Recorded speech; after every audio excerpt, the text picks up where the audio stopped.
Chers téléspectateurs, bienvenue sur le plateau de Momzoum. Nous allons parler du Premier ministre, chef du gouvernement de la transition du Mali. Âgé de 63 ans, Choguel Kokala Maïga, nommé Premier ministre de surcroît par le président de la transition, le colonel Assimi Goïta. Sa nomination intervient après le sommet extraordinaire de la CEDEAO sur le Mali, tenu au Ghana le dimanche 30 mai 2021. Une transition qui n'est pas restée sans controverse très longtemps, mais surtout un poids, un vivier favorable à l'inspiration du peuple.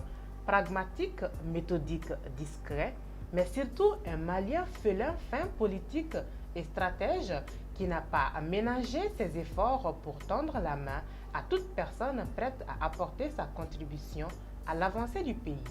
Notre peuple, comme l'a indiqué le chef de l'État hier soir, ne se laissera ni impressionner, ni intimider par les actes terroristes, et la panique ne gagnera pas le rang des Maliens. Choguel Kokala Maïga, un vétéran de la politique à la primature. Lundi 7 juin 2021, un peu plus de 30 ans après la révolution malienne, il prend royalement la primature. Ses blessures se cicatrisent probablement car son parcours politique a été semé d'embûches. Il est évident que chaque fois que les négociations rentrent, ça c'est une pratique dans l'histoire, dans une phase cruciale on doit aboutir à une solution. En général, les ennemis de la paix, quels que soient les coins où ils sont tapis, sortent pour travailler à saboter. Une ténacité qui porte ses fruits. 9 mois plus tard, le colonel Assimi Goïta, vice-président de la transition, après avoir débarqué le président de la transition Bandao et son premier ministre Mouktaouane, il se jette alors dans les bras du M5 RFP qui accepte la primature, une semaine avant la veille du dernier remaniement ministériel qui va déclencher une nouvelle crise. Une frange du M5 RFP refusait les strapontins que proposait le président de la transition. Aujourd'hui, le camp du colonel Assimi Goïta et celui de Choguel Maïga ont jeté les querelles à la rivière. Terminé l'époque où les militaires ne voulaient pas travailler avec les M5 RFP et vice-versa. La ténacité du Premier ministre a porté ses fruits. Mais à quel prix? Pour occuper le fauteuil douillet de la primature, le docteur Choguel Kokala Maïga a quand même mangé sur plusieurs sujets un bout de son chapeau. Lui qui exigeait un président civil pour la transition va finalement travailler avec le colonel Assimi Goïta. Monsieur le Premier ministre, chef du gouvernement, Mesdames et Messieurs les ministres, je voudrais à l'occasion de ce premier conseil vous adresser mes chaleureuses félicitations pour vos nominations respectives au sein de ce deuxième gouvernement de la transition. Un gouvernement de rupture, comme l'a nommé le Premier ministre, et qui mesure à juste titre toute l'ampleur de la tâche gigantesque qui vous attend à ces moments de preuve.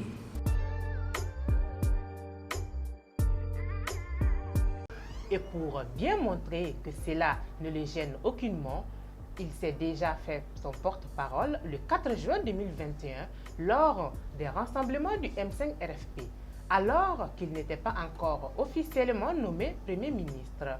Prenant la parole lors de ce rassemblement, alors que Paris venait de suspendre sa coopération militaire avec Bamako à cause de son second coup d'État en 9 mois. Il s'est directement adressé à la France pour apporter de manière diplomatique des assurances. Je cite, « Ce que le président de la transition m'a chargé de transmettre, c'est de rassurer tous nos partenaires. Le peuple malien veut retrouver son indépendance, sa dignité. Il veut travailler dans l'honneur et nous sommes particulièrement attentifs. Nous resterons attentifs aux préoccupations de nos principaux partenaires qui sont les pays qui nous ont tendu la main lorsque nous étions dans les difficultés. Mais nous avons aujourd'hui besoin d'un nouveau souffle. » Fin de citation. Il ne s'est pas arrêté là avec les déclarations qui font sensation, notamment de son passage sur la tribune de l'ONU. Le docteur Choguel Kokala Maïga, Premier ministre malien, a accusé la France d'un abandon en plein vol. avec le retrait de la force Barkhane, une décision qui, selon le chef du gouvernement malien, a mis son pays devant le fait accompli.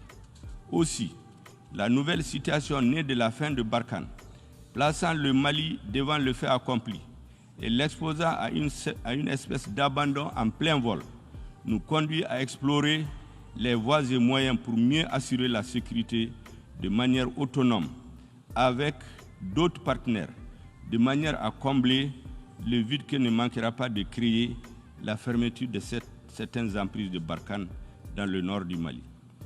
La nouvelle situation nous conduit à explorer les voies et moyens pour assurer la sécurité de manière autonome avec d'autres partenaires, a-t-il fait valoir à la tribune de l'Assemblée générale des États-Unis à New York.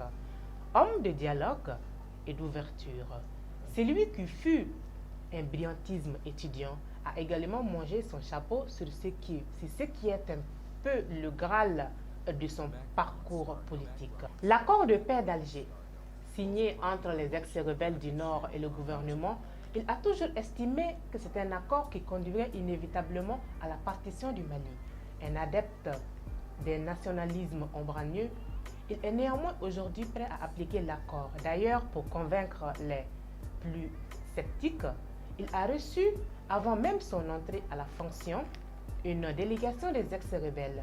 Vraiment, au cours de la rencontre, il nous a donné l'assurance que nous sommes tous des Maliens et qu'il n'est pas là pour se comporter comme un éléphant dans un magasin de porcelaine. Commente un membre de la délégation des ex-rebelles. Choquel Kokala Maïga abandonne désormais une autre de ses revendications, la dissolution du Conseil national de la transition, organe législatif de la transition. Le M5-RFP, qui trouvait qu'il n'était pas du tout représentatif du peuple, mais demande à la justice de déclarer illégal cet organe. Le nouveau Premier ministre doit aujourd'hui faire valider son programme gouvernemental par le CNT de l'opération des charmes qui a commencé. Les difficultés vont rapidement se dresser sur son chemin. La première est la tenue comme prévu des élections présidentielles et législatives fin février. S'il veut tenir les dates, comment va-t-il s'y prendre? S'il veut repousser l'échéance, comment va-t-il pouvoir faire passer le fil de cas de l'aiguille sans provoquer le gourou de la communauté internationale? L'autre défi, rappelons-le, c'est qu'il n'a pas été choisi par les militaires parce qu'il a le plus magnifique boubou de la classe politique locale. Le choix des militaires révèle plutôt de la stratégie. Le couple Choquel Kokala Maïga, colonel Assimi Goïta, fonctionnera-t-il? L'avenir nous le dira. Une chose est sûre, c'est que les ANR ont porté leurs fruits avec un rapport bien défini remis à la CEDEAO.